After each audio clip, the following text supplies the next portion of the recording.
kita Bu, mulai dari 7 tahun sampai 21 tahun. Ini masa untuk pendidikan, ya. Saya bukan seorang guru, bukan ustazah, bisa dititipkan. Yang penting tetap kita kontrol, ya. Ibu kerasa pasti kalau tidak pernah ngontrol anaknya dalam belajar. Kemarin tuh beberapa bulan yang lalu, tahun kemarin itu kan belajarnya daring. Ibu baru dirasakan pusing sendiri Bu, ya. Karena ibu tidak terbiasa, ya. Ntar dulu, ntar dengerin, ntar giliran kamu, ntar, ya. Jadi harus jadi ibu guru bisa memberikan pendidikan, ya, di usia emas agar bisa menjadi anak yang cerdas dan berkualitas. Karena apa masa emas? Anak usia 7 tahun sampai 21 tahun ini masa otak atau IQ-nya masih fresh, ya, bisa mencerna pendidikan dan pelajaran. Kalau ibu nggak percaya nih, anak-anak yang masih umur baru-baru nih, ya, 2 tahun, 3 tahun, sampai 5 tahun, sampai 7 tahun, apapun yang ibu perbuat, apapun yang ibu katakan, kadang-kadang anak-anak ngikutin, ya Bu, ya. Kadang-kadang lebih pintar anak. Contoh sekarang mainan nih, lagi banyak nih lato-lato. Kita orang tua mah nggak bakal bisa Bu, ya. Tapi anak paling pintar. Game, HP, anak kadang lebih pintar daripada kita, ya. Kita mah nggak bisa main LM apa tuh? Oh, ML kan? Saya mah tahunya LM. Terus apa lagi? FF, apalagi tuh? Macam-macam. Kita nggak tahu. Anak kita lebih pintar. Makanya kadang-kadang orang tua mah HP-nya smartphone, tapi ibu kadang-kadang masih kokong. Kadang anak-anak jadinya lebih pintar. Maka usia emas tersebut, ya, dari usia 7 tahun sampai 21 tahun, tanamkan anak kita dengan ilmu pendidikan agama dan pendidikan umum. Sekarang banyak orang pengen anaknya pinter, cerdas, kadang-kadang gak diberikan sarana, ya. Anak kalau sudah dipaksa, dituntut untuk bekerja, kaya tidak malah ujung-ujung sengsara. Coba, kaya tidak malah ujung-ujung sengsara karena tidak dibekali ilmu. Maka tetap fokuskan untuk belajar semampu kita. Tidak mampu dimasukkan ke pesantren perguruan tinggi, banyak majlis musola, ya, yang pengajiannya luar biasa maksimal, ya, kita titipkan ke guru-gurunya. Nitip itu jangan anaknya doang Bu, ibu datang, Pak Ustadz, Bu Ustadz, titip anak saya. Terangin kenakalannya, kekurangannya, kemampuannya, kebisaannya. Anak saya baru Iqra 1. Nah, setelah itu baru dititipkan, ada sarana sebagai wasilah, ya. Ibu menitipkan anak ini sudah jelas, anak ini nanti akan menjadi anak yang berkualitas, anak yang cerdas. Maka harus jelas. Ibu pernah ke pasar Bantar Gebang nggak Bu? Pernah nggak dari rumah bawa motor sampai sana di parkiran, ibu nitipin motor ke tukang parkiran? Pernah nggak? Bayarnya berapa? 2.000. Kalau ibu ke pasar tiap hari sebulan berapa kali tuh? Berarti 30 kali 2.000 berarti totalnya berapa Bu? 60.000. Ibu nitip motor yang tidak ada kemampuannya diambil kelak, hanya bisa dimanfaatkan saat itu, ya. Tapi ibu nitipin anak sebulan berapa Bu? Kok pada diem? Bu? 20.000. Pantesan majlisnya nggak jadi Ustaz. Pengen belajarnya nyaman, titip anak sebulan 20.000, titip motor sebulan 60.000. Motor nanti makin lama nih, 3 tahun kemudian itu makin mahal apa makin murah Bu? 3 tahun kemudian makin mahal atau makin murah? Mahal kata siapa? Ibu beli motor baru berapa? 2 juta kredit berarti itu. Kalau harga motor NMAX aja 35 juta misalkan, 3 tahun kemudian dijual, dapat enggak 35 juta atau 38 juta lagi?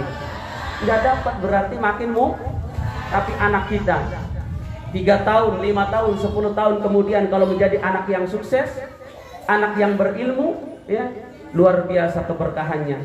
Bisa mendapatkan duniawi, bisa mendapatkan ukhrawi. Maka kata Nabi SAW, man arada dunya wa 'alaiha bil ilmi, wa man arada al akhirah wa 'alaiha bil ilmi, wa man aradahuma wa 'alaiha bil. Kalau kita pengen mendapatkan dunia harus dengan ilmu, pengen mendapatkan akhirat harus dengan ilmu, pengen mendapatkan keduanya pun harus dengan ilmu. Lah ibu pengen anaknya pinter, tapi nggak dititipin, nggak dibiayain, nggak dimodalin. Di mana mau pinternya?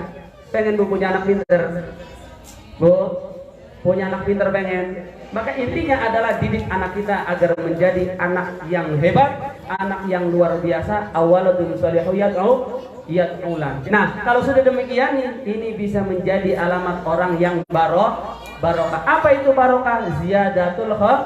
Ziyadatul khair, bertambahnya kebaikan. Pengen jadi barokah, bu? Pengen jadi barokah? Orang barokah itu sedikit cukup, banyak bisa lebih. Ya, itu orang barokah. Maka syaratnya barokah satu, banyak syukur. Apapun yang kita miliki, apapun yang kita terima, yang kita dapatkan harus bersyukur. Ya, ucapkan alhamdulillah. Bisa bu? Gampang tinggal ucapin alhamdulillah. Ibu dapat rizki banyak, alhamdulillah. Rizkinya sedikit, alhamdulillah. Duitnya hilang.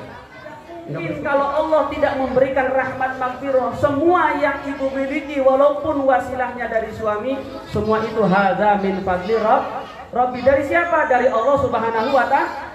Buktinya ada orang yang kerja tapi nggak dapat duit, orang yang usaha tapi nggak berhasil. Berarti rizki itu hakikatnya dari Allah, wasilahnya dari kita berusaha. Setelah itu kita syukuri, dapat alhamdulillah, nggak dapat alhamdulillah. Bisa bu? Kalau nggak bisa saya kasih contoh. Kenapa harus kita syukuri? Ibu suami kerja dapat duit, dapat rezeki, alhamdulillah. Tapi kalau nggak dapat duit bisa nggak alhamdulillah? Harus bisa. Karena apa? Karena suami ibu masih pulang dengan sehat dan selam. Sekarang milih, suaminya pulang sehat tapi nggak bawa duit, suaminya nggak pulang tapi duitnya sampai rumah. Ayo. Bingung kan? Mendingan mana bu? Pilih salah satu nih sebelum selesai. Mending suami pulang nggak bawa duit, sehat, tetapi suami nggak pulang, nggak tahu sehat atau enggak, tapi duitnya datang sampai rumah. Ayo,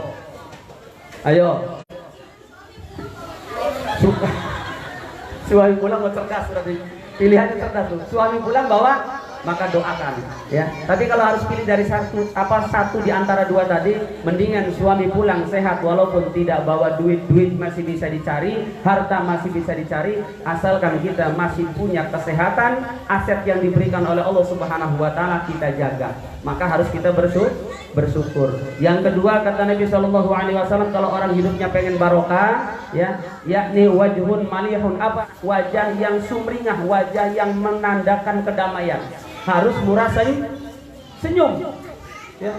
Dalam keadaan apapun harus bisa senyum.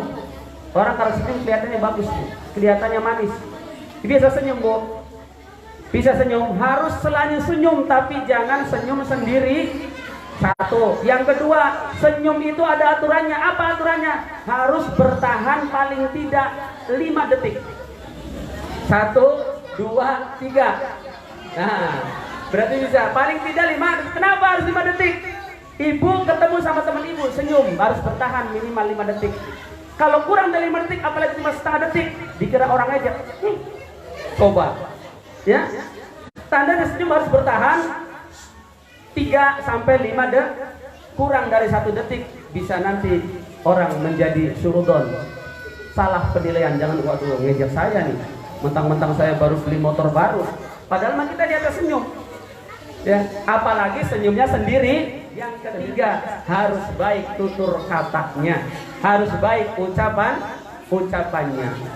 Orang kalau ucapannya baik, semua baik. Ibu ketemu orang nih di pengkolan, assalamualaikum, ketemu lagi assalamualaikum, ketemu lagi assalamualaikum, pasti ini untuk keluarga dan anak. Apa doanya? Cukup dengan baca suratul Fatihah ya. Silakan diamalkan, saya jadikan syaratnya bu. Kalau mau doain anak, satu, posisi anak sudah tidur ya, tidurnya juga duluan saja katanya. Anak kadang-kadang jam 2, jam 3 belum tidur ya. Makanya nggak pada punya adik-adik nih, gara-gara anaknya tidurnya malam terus. Anak posisi tidur, doakan, baca suratul Fatihah, bisa semua Fatihah, baca suratul Fatihah.